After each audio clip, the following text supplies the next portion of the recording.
Hi అండి. నమస్తే. నేను మీ సునీత. వెల్కమ్ బ్యాక్ టు అమ్మ చేతి వంట కిచెన్ అండ్ వ్లాగ్స్. ఈరోజు వీడియో వచ్చేసి దేవీ నవరాత్రులలో 10వ రోజున అమ్మవారు శ్రీ మహిషాసురమర్దిని అమ్మవారి రూపంలో అయితే మనందరికీ దర్శనమిస్తారు. ఆ రోజున నువ్వులన్నాన్ని నైవేద్యంగా చేసి ఎలా పెట్టాలనేది ఈ వీడియోలో క్లియర్‌గా చూపిస్తున్నాను అండి. అలాగే నైవేద్యంలోకే కాదండి, ఎప్పుడైనా లంచ్ బాక్స్‌లోకి, టిఫిన్‌లోకి అయినా కూడా ఈ నువ్వులన్నం చాలా అంటే చాలా టేస్ట్‌గా ఉంటుంది. మరి ఇక లేట్ చేయకుండా ఎలా చేసుకోవాలో ఇప్పుడు చూసేద్దాము. దానికోసం నేను ముందుగానే ఒక గ్లాస్ దాకా అన్నం అయితే ఈ విధంగా వండి పెట్టుకున్నాను అండి. తర్వాత ఇది కాస్త చల్లారిన తర్వాత ఇలా కొంచెం పొడి పొడిగా చేసుకుంటున్నాను. నేనొచ్చేసి అన్నం మొత్తంతో అయితే చేయట్లేదు అండి. ఇలా కొంచెం పొడి పొడిగా చేసుకున్న తర్వాత నాకు తగినంతగా ఒక చిన్న గిన్నెతోటైతే ఇలా ఈ కప్పు నిండుగా తీసుకొని నువ్వుల అన్నం అయితే చేస్తున్నాననమాట.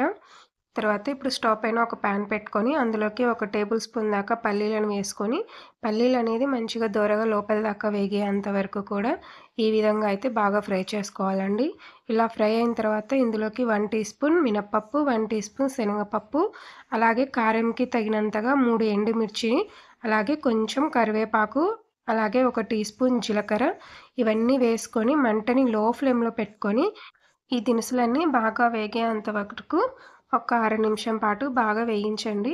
ఇలా అన్నీ కూడా చక్కగా వేగిన తర్వాత ఇందులోకి 3 టీ స్పూన్ల దాకా నువ్వులైతే తీసుకుంటున్నాను. మీరు కావాలనుకుంటే తగ్గించుకోవచ్చండి. ఈ నువ్వులన్నంలో నువ్వులు ఎక్కువగా ఉంటేనే టేస్ట్ అనేది చాలా బావుంటుంది. ఈ నువ్వులన్నీ కాస్త చిటపటమనేంత వరకు బాగా వేపుకున్న తర్వాత వీటన్నిటిని ఒక మిక్సీ జార్‌లోకి తీసుకొని పూర్తిగా చల్లారిన తర్వాత మిక్సీ పట్టి పక్కన పెట్టుకోండి. తర్వాత మరొకసారి అదే ప్యాన్‌ని స్టవ్ పైన పెట్టుకొని 2 టేబుల్ స్పూన్ల దాకా ఆయిల్ వేసుకొని, అలాగే ఒక టీ స్పూన్ నెయ్యి కూడా వేసుకోండి. ఈ నెయ్యి అంతా బాగా వేడైన తర్వాత ఒక టీ స్పూన్ శనగపప్పు, ఒక టీ స్పూన్ మినప్పప్పు, అర టీ స్పూన్ జీలకర్ర, అర టీ స్పూన్ ఆవాలు, అలాగే కొద్దిగా కరివేపాకు, తర్వాత ఒక పచ్చిమిర్చిని ఇలా చిన్న చిన్న ముక్కలుగా కట్ చేసి వేయండి. ఒక టేబుల్ స్పూన్ దాకా జీడిపప్పు పలుకులు, అలాగే 4-5 దాకా ఎండుమిర్చి కూడా వేసుకొని ఈ తాలింపంతా కూడా మంచిగా ఎర్రగా వేపుకోవాలి అండి. ఇక్కడ మీరు కావాలనుకుంటే ఇంగువ కూడా వేసుకోవచ్చు. ఆ వీడియో క్లిప్ అనేది మిస్ అయిందనమాట. సో, తాలింపంతా ఈ విధంగా వేగిన తర్వాత ఇందులోకి మనం తీసి పెట్టుకున్న అన్నం వేసి రుచికి సరిపడా సాల్ట్ వేసుకోండి. ఈ నువ్వుల అన్నంలో ఉప్పు అనేది ఎక్కువగా పట్టదండి. కాస్త చూసి వేసుకోండి. తర్వాత ఇదంతా కూడా ఒకసారి బాగా ఒక నిమిషం పాటు బాగా టాస్ చేయండి. తర్వాత మనం మిక్సీ పట్టి పక్కన పెట్టుకున్న నువ్వుల పొడి ఉంది కదా!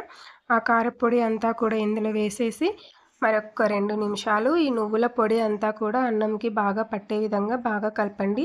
ఇందులో ఉండే ఉప్పు, కారం, మసాలా లాంటి ఈ నువ్వుల పొడి అంతా కూడా అన్నంకి చక్కగా పట్టాలనమాట.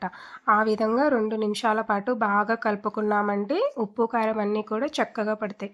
తర్వాత ఫైనల్‌గా కొద్దిగా కొత్తిమీర కలుపుకున్నామంటే అంతేనండి. ఎంతో టేస్టీగా, సింపుల్‌గా ఉండి నువ్వుల అన్నం అయితే తయారైపోతుంది. ఈ దేవీ నవరాత్రుల్లో 10వ రోజున అమ్మవారు మహిషాసురమర్దిని అమ్మవారి రూపంలో మనందరికీ దర్శనమిస్తారు కదా! ఆ రోజున ఈ నువ్వుల అన్నాన్ని చేసి దేవికి నైవేద్యంగా సమర్పించండి. ఈసారి మీరు కూడా ఈ విధంగా ట్రై చేయండి. ట్రై చేశాక మీకెలా కుదిరిందనేది మీ ఫీడ్‌బ్యాక్‌ని నాతో కామెంట్ సెక్షన్‌లో షేర్ చేసుకోవడం అస్సలు మర్చిపోకండి. అలాగే వీడియో నచ్చితే ప్లీజ్ లైక్ చేయండి. మీ ఫ్రెండ్స్ అండ్ ఫ్యామిలీస్‌కి షేర్ చేయండి. ఇలాంటి మరెన్నో మంచి వీడియోస్ కోసం మన ఛానెల్‌ని సబ్స్క్రైబ్ చేసుకోండి. Thanks for watching. Thank you.